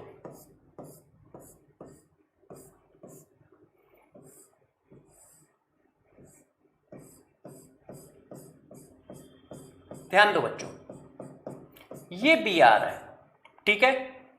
अब ये CH3 है। अब मैंने कहा कि बताओ क्या प्रोडक्ट बनना चाहिए, आंसर। तो कौन सा प्रोडक्ट आप बनाओगे? तो मेरे प्यारे बच्चों, आप ये प्रोडक्ट बनाओगे, ये। तो बच्चों ने कहा सर ये कैसे बना दिया आपने, है कि नहीं भाई? ये कैसे बना दिया आपने, बताइए। तो मैंने कहा यार ये इस तरह से बना दिया। बी आर कहां है? बी आर कहां है? वेज फॉर्म में। यदि CH3 डॉटेड है तो हाइड्रोजन क्या होगा? वेज। क्यों? क्योंकि मैंने आपको एक बात पढ़ाई थी, हो सकता है आप भूल गए हो, स्टीरियो में पढ़ाया था कि दो लाइनें प्लेन पे होती है, solid line on the plane, on the plane. Carbon की 4 लाइनें हैं, 4 लाइनों में से 2 लाइनें प्लेन पे होती हैं। देखो मैं पूरा फिर से एक बार एक्सप्लेन कर देता हूं। ओ ये क्या हो रहा है? गौर समझिएगा। मैंने बताया था कार्बन के पास 4 वैलेंसी होती है ना? टोटल कितनी वैलेंसी है? 4 वैलेंसी या 4 लाइनें होती हैं। 4 लाइन में से 2 लाइन ऑन द प्लेन होती हैं, 2 लाइन ऑन द प्लेन होती हैं, और जो 2 लाइन ऑन द प्लेन है उनको हम लोग सॉलिड लाइन से रिप्रेजेंट करते हैं, ठीक? बची हुई 2 लाइनों में से एक लाइन, बची हुई 2 लाइनों में से एक लाइन अबव द प्लेन होती है,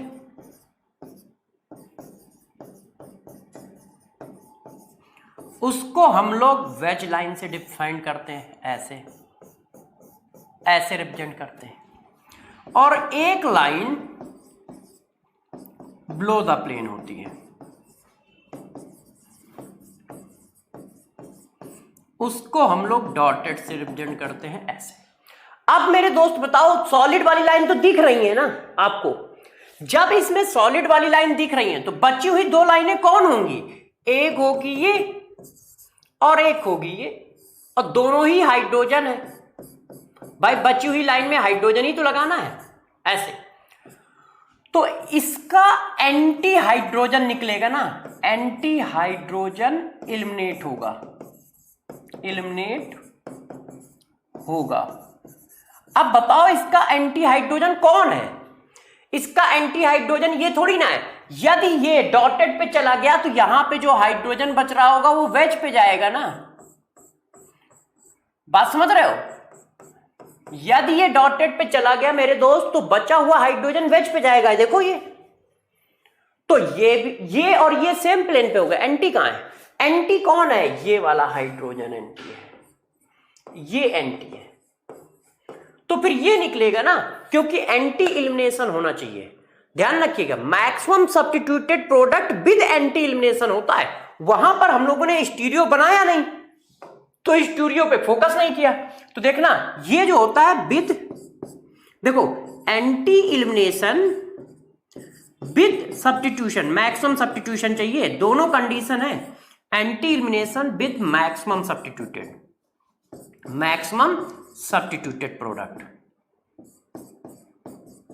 ये रूल है। मगर उसमें से ये वाली कंडीशन नेसेसरी कंडीशन है, ध्यान रखिएगा। इसको हम छोड़ नहीं सकते, उसको छोड़ सकते हैं। ऐसा पॉसिबल है कि तुम लेस सब्स्टिट्यूटेड प्रोडक्ट बना लो, मगर ऐसा पॉसिबल नहीं है कि तुम एंटी वाला ना बनाओ, सिस वाला बनाओ। एंटी एलिमिनेशन नेसेसरी कंडीशन है और लेस सब्स्टिट्यूटेड या मैक्सिमम सब्स्टिट्यूटेड नेसेसरी कंडीशन नहीं है। वो ऐसा है कि एंटी होते होते हमें मैक्सिमम सब्स्टिट्यूटेड प्रोडक्ट मिल जाए, सो गुड, बहुत अच्छी बात है। मगर ऐसा नहीं है कि मैक्सिमम सब्स्टिट्यूटेड प्रोडक्ट होते हुए एंटी चाहिए, एंटी पहले चाहिए, मैक्सिमम सब्स्टिट्यूटेड प्रोडक्ट बाद में चाहिए। तो अभी तक हम लोगों ने इस तरह के प्लेन दिखाए नहीं थे, तो हम ये सब सपोज करके चल रहे थे कि सब एंटी पे है और मैक्सिमम सब्स्टिट्यूटेड प्रोडक्ट बनाते चले जा रहे थे। मगर जब वो स्टीरियोकेमिस्ट्री दिखाएगा तो फिर हमें ये देख के पता लगाना पड़ेगा क्या करें, जैसे यहां पर उसने दिखाई है, ठीक है ना। तो हम लोगों ने उसके हिसाब से इस बात को बताया है। अब बताते हैं और जरा देखो, अब क्या कह रहा था? एलिमिनेशन ऑफ अमोनियम सॉल्ट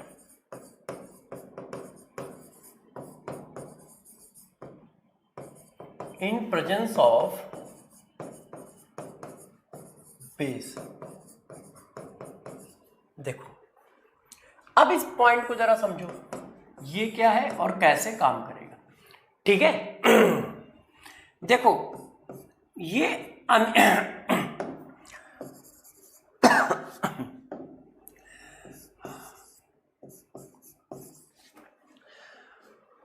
देखो प्यारे बच्चों, यहां पर मैंने क्या किया, सारे हाइड्रोजन को एल्केन से चेंज कर दिया, ऐसे ऐसे सारे हाइड्रोजन को इस तरह का बना लिया अमोनियम सॉल्ट। इसको कहते हैं अमोनियम सॉल्ट।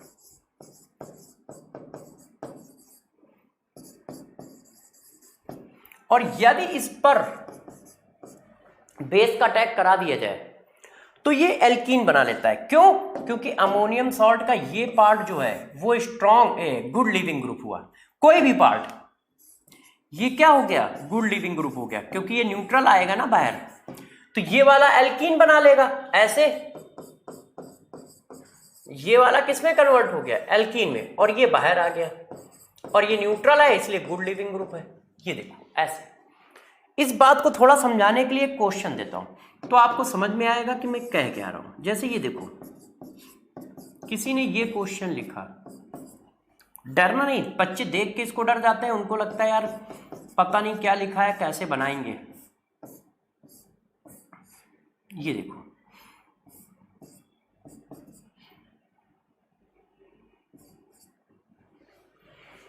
अब कहा गया कि यार इस पर एक बेस डाल दिया गया है, बताओ आंसर क्या होगा। तो लगता है कुछ बहुत बड़ा काम है, नहीं यार, ये तो अमोनिया निकालना है, ये तो गुड लीविंग ग्रुप है। अब गुड लीविंग ग्रुप है तो निकलेगा क्या? तो यहां पर बस आपको एक बात अच्छे से ध्यान रखनी है,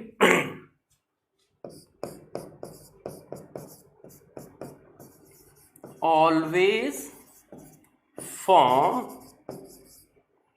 लेस सब्स्टिट्यूटेड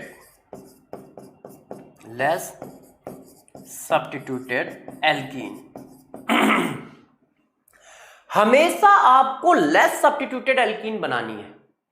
तो अब यार ये तो एल्कीन बना ही नहीं सकते, या तो ये बना सकता है या ये बना सकता है। इसमें कम सब्स्टिट्यूशन किस पर है? इस पर। तो ये कैसा होगा? ये ऐसे लीप कर जाएगा और इस पर एल्कीन बन जाएगा ऐसे, और वो अपना ऐसे लीप कर गया। ये देखो,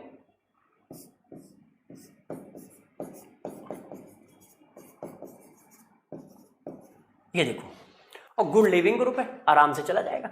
ये ऐसे लीप कर जाएगा, बेस यहां के प्रोटॉन को अटैक करेगा और बस डबल बॉन्ड बना लेगा। तो यदि कहीं अमोनियम सॉल्ट पे बेस डाला जाए तो ध्यान रखना लेस सब्स्टिट्यूटेड प्रोडक्ट का एल्कीन बनता है। और ये देख के मत डरना, बच्चे इसके ग्रुप को देख के डर जाते हैं कि पता नहीं क्या क्या लगा रखा है। ये तो बहुत फर्जी क्वेश्चन है। क्यों? एक तो लेस सब्स्टिट्यूटेड एल्कीन बनाना है, दूसरी बात जिसको लीप कराना है वो बेस्ट लीविंग ग्रुप है, कोई डरने की बात नहीं है। आप जो लीप करा रहे हो वो बेस्ट लीविंग ग्रुप है। जैसे लीप करा दोगे न्यूट्रल मॉलिक्यूल निकल रहा है, न्यूट्रल मॉलिक्यूल तो बेस्ट लीविंग ग्रुप होते हैं। अब जरा देखो यार, अब बात करते हैं इवन एलिमिनेशन की।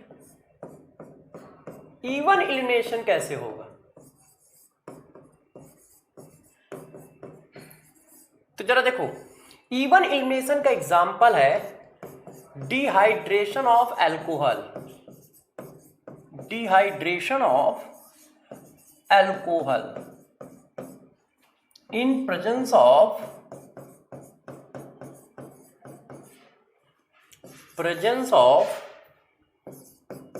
Oxo acid. अल्कोहल का डिहाइड्रेशन कराना है, मगर अल्कोहल का डिहाइड्रेशन हमेशा ध्यान रखना कि जो हमें एसिड चाहिए वो कौन है। अल्कोहल के डिहाइड्रेशन में हमें जो बेटा एसिड चाहिए वो हमेशा ऑक्सो एसिड चाहिए, बल्कि एसिड। मतलब आपको इस तरह के एसिड की जरूरत लगेगी, H2SO4, H3PO4, H3ASO4, ऐसे एसिड। ये एसिड एलिमिनेशन रखते हैं। हैलोजन एसिड मत डाल देना, हैलोजन एसिड नहीं डालना है, वो सब्स्टिट्यूशन करते हैं, ध्यान रखिएगा। ये रिएक्शन नहीं करेंगे। तो हमें ऑक्सो एसिड की प्रेजेंस में डिहाइड्रेशन करना है। कैसे करना है जरा देखो, अपने आप आपको समझ में आ जाएगा। जैसे ये है,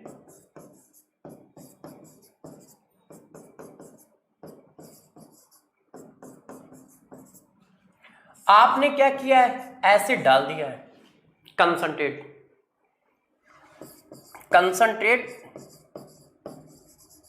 ऑक्सो एसिड लिया है। अब बताओ एसिड डालोगे तो क्या होगा? एसिड डालोगे तो यार एक ही जगह तो रिएक्शन करेगा और कहीं रिएक्शन करने के चांस ही नहीं है। जैसे ही ये रिएक्शन हुई तो जरा मेरे को बताना क्या होना चाहिए। ये कैसा लीविंग ग्रुप है? वाटर बन गया ना। वाटर कैसा होता है? न्यूट्रल मॉलिक्यूल कैसे होते हैं? बेस्ट लीविंग ग्रुप होते। तो ये तुरंत क्या करेगा? वाटर को हटा देगा ऐसे। ये देखो, आपने प्रोटॉन डाला तो बचा क्या? सपोज करो H2SO4 ले रहे हो, तो H2SO4 ले रहे हो तो प्रोटॉन डाल दिया और बचा क्या? ये। और ये क्या है? ये तो यार रेजोनेंस स्टेबलाइज है, बहुत पुअर बेस है। ये देखो, इसमें इतना सारा तो रेजोनेंस है। तो ये क्या है? ये सब पुअर बेस है। यदि इनके बेसिक कैरेक्टर की बात करो तो बहुत पुअर है। तो ये प्रोटॉन डालने के बाद खड़े रहते हैं, ये कहते हैं यार अभी हम हाइड्रोजन निकाल ही नहीं पाएंगे। तो वाटर निकल जाता है, क्योंकि वाटर बेस्ट लिविंग ग्रुप हुआ, कार्बोकैटायन बन गया।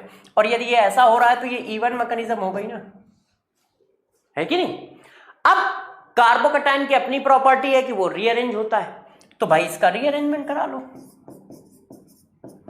ऐसे रीअरेंज हो गया। ये देखो, अब रीअरेंज कैसे होता है जरा देखो। यदि यहां से कुछ जाएगा तब प्लस यहां आएगा। प्लस कब कब आएगा जरा देखो, नोट, इधर लिख देता हूं, नोट प्लस बीटा पर आना है, प्लस देखो बीटा पर आएगा, रुक जाओ एक मिनट, प्लस को हम क्या कर रहे हैं, बीटा से एक कर रहे हैं, तो प्लस चार्ज जो होगा एक्सचेंज होगा, एक्सचेंज होगा किससे किससे भाई, तुम हाइड्रोजन से एक्सचेंज कर सकते हो, मिथाइल से कर सकते हो, फिनाइल से कर सकते हो, किसी से भी कर सकते हो, बस अगल बगल। अब बताओ हम क्या ले जाए, हम हाइड्रोजन इधर ले जाएंगे तो प्लस इधर आ जाएगा, तो क्या बनेगा, टर्सरी। यदि हम मिथाइल इधर ले जाएंगे और हाइड्रोजन इधर लाएंगे तो क्या बनेगा, सेकेंडरी। तुम क्या बनाना पसंद करोगे, जरा इस बात को समझो। किसी ने क्या किया, हाइड्रोजन यहां से हटाया, ठीक है, और प्लस यहां ले आया, प्लस यहां ले आया और हाइड्रोजन यहां आ गया, तो क्या बनना है, कार्बोकैटायन, सेकेंडरी। किसी ने कहा नहीं यार हमें इस पे वजह नहीं आ रहा है, हम ये नहीं करेंगे, हम ये करेंगे, हम CH3 को इधर लाएंगे, H को नहीं,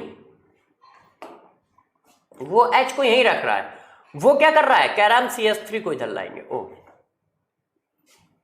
CH3 को हटा दिया और CH3 को यहां ले आया और प्लस को यहां ले आया, तो जरा बताओ अब क्या है, सेकेंडरी। तो क्या तुम सेकेंडरी बनाना पसंद करोगे, सेकेंडरी से सेकेंडरी स्टेबिलिटी गेन करना पसंद करोगे ना, तो किसको रिप्लेस कराओगे, तो तुम्हारी मंशा होगी ना कि यार हम किसको रिप्लेस कराएं, मतलब किसको चेंज करना चाहोगे, तो तुम कहोगे हम लोग चेंज करेंगे किसको, हाइड्रोजन को। तो बेटा किसको चेंज करना पसंद करोगे, हाइड्रोजन को। तो जब तुम हाइड्रोजन को चेंज करना पसंद कर रहे हो और हाइड्रोजन चेंज किया है तो लिख दो।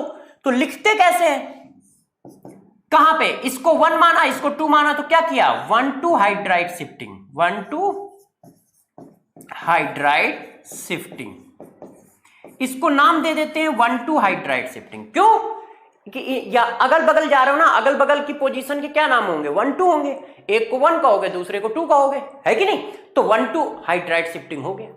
तो 1,2 हाइड्राइड शिफ्टिंग से क्या आ गया, टर्सरी कार्बोकैटायन आ गया। अब टर्सरी कार्बोकैटायन में आप एलिमिनेशन करा लो, नेक्स्ट पेज पे चलते हैं। टर्सरी कार्बोकैटायन आ गया, अब इस टर्सरी कार्बोकैटायन पे क्या कराओगे, एलिमिनेशन करा लो।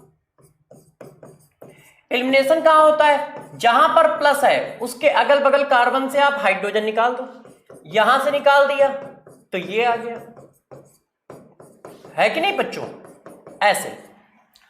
अब अगल बगल कार्बन में कौन है, ये, इससे निकाल दो, तो जब आप इससे निकालोगे तो ये आ जाएगा, चेक करो ऐसे। अब किसी बच्चे ने कहा सर बगल में ये भी तो है, इससे निकाल दो, बिल्कुल निकाल दो, यही वाला प्रोडक्ट फिर से आ जाएगा। तो एक ही प्रोडक्ट को 2 बार क्यों लिखेंगे, ठीक है। मेजर कौन, more substituted product, major product.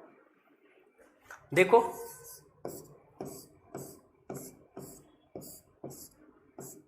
ये देखो, अब मैंने यहां पे फिर एसिड डाल दिया, तो क्या हुआ, जहां पे एसिड, जैसे ही अल्कोहल में एसिड पड़ेगा तो बस उस जगह पे तुम्हें क्या करना है, प्लस लगा देना है। वाटर निकल गया, अब तो मैकेनिज्म करने की जरूरत नहीं है ना, अब डायरेक्ट करूं, मैकेनिज्म तो एक बार कर दी कि भाई जहां पे OH होता है सीधा वहां पे प्लस आ जाता है। अब कार्बोकैटायन रीअरेंज होता है तो बस रीअरेंज करके देख लो, यदि स्टेबिलिटी बढ़ रही होगी तो रीअरेंज करेंगे। ये क्या है, सेकेंडरी कार्बोकैटायन। अब क्या इसके अगल बगल टर्सरी है, यदि है तो रीअरेंज करो, ये देखो टर्सरी है, तो क्या होगा, यहां का हाइड्रोजन यहां पे चला गया और प्लस यहां आ गया, ये देखो। अब आपको क्या करना है, एलिमिनेशन। एलिमिनेशन कैसे करोगे, जितनी भी जगह है वहां से हाइड्रोजन निकाल दो। तो एक तो ये है, जितनी भी अगल बगल जगह है, एक ये है भाई, ये बगल है, ये है, ये है, ये सब बीटा ही तो है, और इन सभी जगहों से हाइड्रोजन निकलेगा, और एक ये है। तो ये देखो पॉसिबल प्रोडक्ट आ गए। इसमें जो ज्यादा सब्स्टिट्यूशन वाला हो वो मेजर कर दो, ये ज्यादा सब्स्टिट्यूशन वाला है, ये मेजर कर दिया। बात समझ रहे हो, हमने कहां से निकाला भाई, हमने यहां देखा, यहां से निकल सकता है, निकाल दिया, यहां से निकल सकता है, निकाल दिया, यहां, क्योंकि प्लस यहां पर है ना, और प्लस के अगल बगल निकालना है। यहां से चाहो यहां से भी निकाल सकते हो, पॉसिबल प्रोडक्ट में तो ये भी आएगा भाई, ये भी तो कार्बोकैटायन है, तो ये भी तो निकाल सकता है। कर रहे हो ना बच्चों ने कहा सर एक क्वेश्चन और बता दो। तो देखो यार, इस क्वेश्चन का आंसर बताओ। चलो अगले पेज में करते हैं। देखो नेक्स्ट नंबर पेज, बात समझ लो कैसे करना है। रीअरेंज होगा, कार्बोकैटायन में बनेगा और जितने पॉसिबल कार्बोकैटायन है सब बताना है। ये क्या है, इवन मैकेनिज्म है। आप पहले क्या करते हो, कार्बोकैटायन बनाते हो, फिर एलिमिनेशन करके एल्कीन बनाते हो। पहले कार्बोकैटायन बनाते हो, फिर एलिमिनेशन करके एल्कीन बनाते हो। अच्छा हाँ, चाहो तो एक बात यहां और लिख लो, मैंने उस बात को फोकस नहीं कराया है। ये पूरी रिएक्शन इक्विलिब्रियम पे होती है, ये पूरी रिएक्शन इक्विलिब्रियम पे है, ऐसे पूरी रिएक्शन इक्विलिब्रियम पे है। ये देखो, ठीक है। अब यार और बताते हैं। अब देखो रिंग एक्सपेंशन कैसे होगा। रिंग एक्सपेंशन,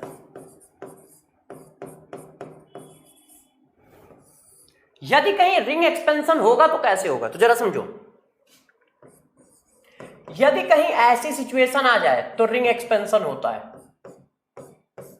मतलब रिंग के जस्ट बगल के कार्बन पे प्लस आ जाए, ये कंडीशन आ जाए तो रिंग एक्सपेंशन होगा। बस ध्यान रखना, सबसे पहले तो कंडीशन पकड़ो कि कब हमें रिंग का एक्सपेंशन करना है। क्या, रिंग के जस्ट बगल में कार्बोकैटायन आ जाए तो रिंग एक्सपेंशन करना है। करना कैसे है, यदि हमारे पास 3 मेंबर की रिंग है तो वो कन्वर्ट हो जाएगी 4 मेंबर में। 4 मेंबर की रिंग है तो वो कन्वर्ट हो जाएगी 5th मेंबर में, एक बढ़ेगा। और 5th मेंबर की है तो वो कन्वर्ट हो जाएगी 5 मेंबर में, 6 मेंबर में, ठीक है। 5 वाली 6 में, ऐसे।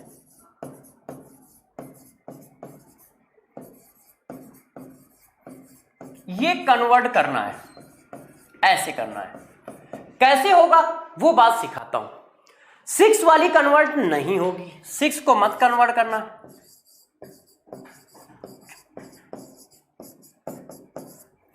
ठीक है, कैसे करते हैं उस बात को समझाते हैं। जैसे ये देखो, एक क्वेश्चन है,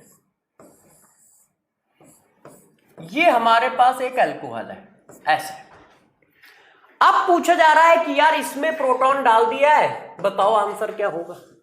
तो भाई जहां पर प्लस बना है वहां पे क्या आ गया, कार्बोकैटायन आ गया, ऐसे। ठीक है कि नहीं। अब जरा बताओ, रिंग के जस्ट बगल में हमारे पास कार्बोकैटायन है, ये रिंग है, रिंग के बगल वाले कार्बन पे प्लस है तो रिंग एक्सपेंड होगी। अब कैसे होगी, बस जरा गौर से कॉन्सेप्ट को समझ लो। करना कुछ नहीं है, जहां पर प्लस लगा है, जहां पर प्लस लगा है वहां से बस काउंटिंग कर लो। कैसे काउंटिंग, ये देखो यहां से प्लस लगा है, यहां पे 1 2 3 4 5, चाहे जैसी काउंटिंग करो, चाहे ऐसे आके चले जाओ चाहे वैसे आके चले जाओ, कोई फर्क नहीं पड़ता है। अब क्या करो, रिंग एक नंबर बड़ी बना लो। 4 मेंबर की रिंग थी, 5 मेंबर की रिंग बना लो एक अपने हिसाब से। जहां पे प्लस लगा है वहां से नंबरिंग कर लो। 4 मेंबर की रिंग थी, 5 मेंबर की एक रिंग बना लो। क्यों, क्योंकि 4 किस में कन्वर्ट होती है, 5 में। ऐसे ऐसे कन्वर्जन है ना। तो एक मेंबर की रिंग बना लो। अब इसमें नंबर डाल दो अपने हिसाब से, इसमें फिर से नंबर डाल दो 1 2 3 4, चाहे जहां से डाल दो। अब कॉन्सेप्ट समझो, जो जिस नंबर पे लगा है उस नंबर पे उसको लगा दो। अब कॉन्सेप्ट पे फोकस करो, जो जिस नंबर पे लगा है उस नंबर पे उस पे लगा दो। क्या लगा है, 4 पे क्या लगा है, CH3 लगा दिया। 1 पे क्या लगा है, यदि 1 पे देखो तो CH3 लगा दिया। ठीक है, क्या हुआ, जहां से प्लस है वहां से नंबर डाल दो। जितने मेंबर की रिंग का क्वेश्चन चल रहा है उससे एक रिंग बढ़ा लो, उस पे भी नंबर डाल दो, चाहे जैसे डालो। और जो जिस नंबर पे लगा है उसको क्या करो, जो जिस नंबर पे लगा है उसको लगा दो। और प्लस चार्ज कहां लगाओ, सेकंड पे। प्लस चार्ज हमेशा कैसे लगाओ, सेकंड पे। सेकंड पे प्लस चार्ज लगा दो, सेकंड पे क्या करो, प्लस चार्ज लगा दो। ऐसा क्यों कह रहा हूं, ऐसा ऐसे इसलिए कह रहा हूं कि ऐसे होता है, रिंग का एक्सपेंशन ऐसे होता है, ये ऐसे ऐसे। तो सेकंड पे प्लस आया, अब ये सेकेंडरी कार्बोकैटायन आ गया। अब इसको रीअरेंज कर लो। क्यों? क्योंकि सेकेंडरी है ना, और जब सेकेंडरी कार्बोकैटायन होगा तो तुम्हारा मन होगा ना उसको टर्सरी बनाने का, तो बगल में टर्सरी है, टर्सरी बन गया। अब एलिमिनेशन कर लो, जहां जहां से पॉसिबल है वहां वहां से एलिमिनेशन कर लो। तो एक तो ये पॉसिबल है, एक क्या पॉसिबल है,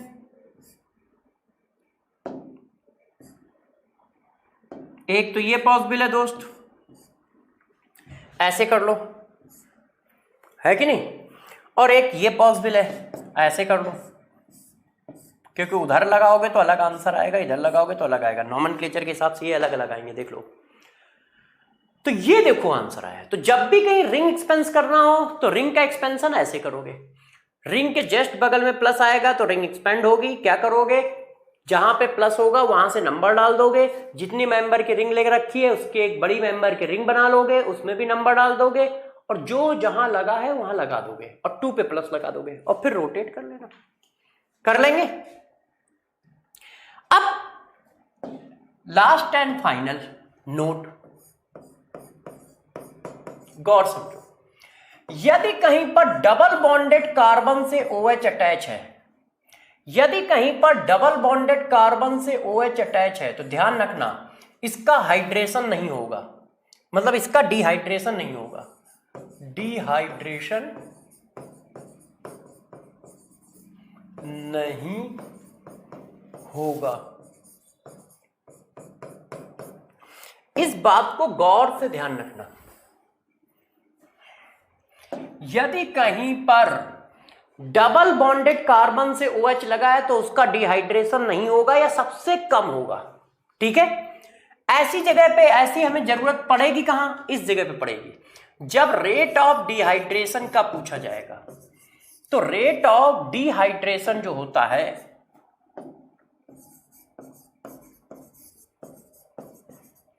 कि कौन सबसे पहले पानी निकालेगा, वो स्टेबिलिटी ऑफ कार्बोकैटायन के डायरेक्टली प्रोपोर्शनल होता है।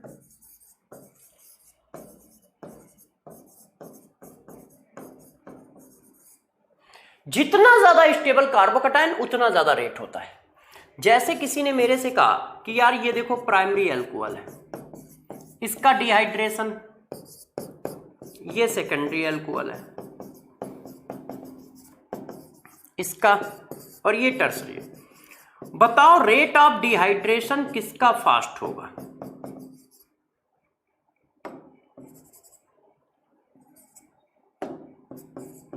बताइए, अरेंज करिए। तो सबसे ज्यादा स्टेबल कार्बोकैटायन किसका आएगा? ये टर्सरी कार्बोकैटायन, जहां पर भाई क्या है, जहां पर OH है वहीं पे तो प्लस बनाओगे, तो प्लस यहां बनाओगे, प्लस यहां बनाओगे, प्लस यहां बनाओगे। तो ये क्या है, टर्सरी, ये क्या है, सेकेंडरी, ये क्या है, प्राइमरी। तो टर्सरी कार्बोकैटायन क्या होगा, सबसे ज्यादा स्टेबल होगा, फिर सेकेंडरी, फिर प्राइमरी। ठीक है ना, इस तरह से कर लोगे। अब इसी क्वेश्चन को ऐसे कर दें, देखो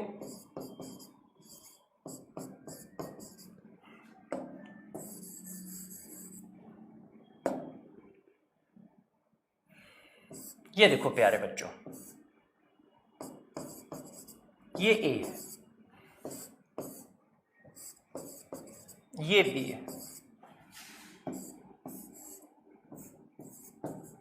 ये C है। अब बताओ ऑर्डर क्या होगा? तो देखो ऑर्डर क्या होगा, सबसे पहले आएगा C, फिर B, फिर A। क्यों? ये क्या है, ये सेकेंडरी कार्बोकैटायन है, ये क्या है, प्राइमरी कार्बोकैटायन, मगर ये क्या है, डबल बॉन्ड पे OH अटैच है, और डबल बॉन्ड पे OH अटैच है तो वो डिहाइड्रेशन करता ही नहीं है, ये देखो है, तो सबसे लास्ट में जाएगा। तो ध्यान रखना, यही बात बता रहा हूं कि यदि डबल बॉन्डेड कार्बन पे OH अटैच होगा तो उसका डिहाइड्रेशन सबसे लास्ट में होगा, या नहीं होता है, या बहुत स्लो रेट से होता है। कर लोगे? तो अब जरा देखो, आज हमने क्या पढ़ा डाला, आपको सारी एलिमिनेशन रिएक्शन पढ़ा दी, मेथड ऑफ प्रिपरेशन काफी पढ़ा दिए, 2-4 रह गए। ठीक है, क्योंकि एल्कीन ही सबसे ज्यादा इंपॉर्टेंट है, बड़ा है, उसमें से सबसे मेन इंपॉर्टेंट यही है। तो नेक्स्ट क्लास में बचा हुआ पूरा एल्कीन हम लोग खत्म करेंगे। ठीक है, और एल्काइन भी खत्म करेंगे, कोशिश यही है। तब तक के लिए आप लोग क्या रहे, अच्छे से रिवीजन करते रहें, पढ़ाई करते रहें, फिर मिलेंगे, बाय बाय।